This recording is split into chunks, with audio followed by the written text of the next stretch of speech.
How does it, how does someone who listens to this episode versus someone who applies this episode live differently today or tomorrow? Well, if someone just listens to the episode, tomorrow will be the same for you. This was just entertainment for you. Just define in terms of actions what you are going to do. I mean, that is really it. And so like you can prove to yourself that you learned something from this podcast rather than just being entertained by this podcast by simply doing something different, taking an action. And so maybe it is just recording that selfie video and texting it to 100 people. That's it. You could just do that and you would have, I mean, you would be so much further ahead than you were yesterday.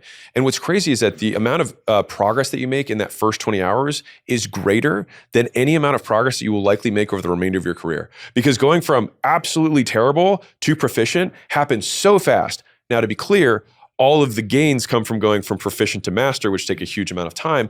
But it's one of the most exciting times because you're like, oh my, look, I can build an app now. Oh, look, I can build a web page. Or look, I can show other people how to sell stuff, whatever it is. Get to that fast learning curve as fast as you can. And the only way we can do that is starting. I don't know if it's a popular one or not, but deleting work-life balance for a season nets you more work-life balance over a lifetime.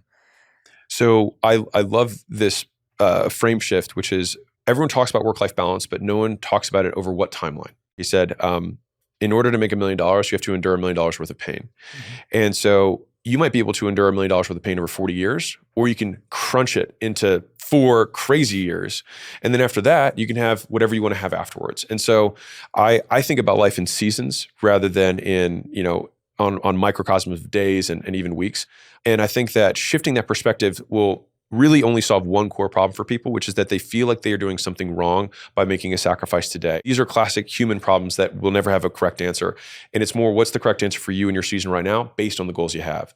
And so I think, if anything, I would want that quote to give some people permission to work a weekend every once in a while.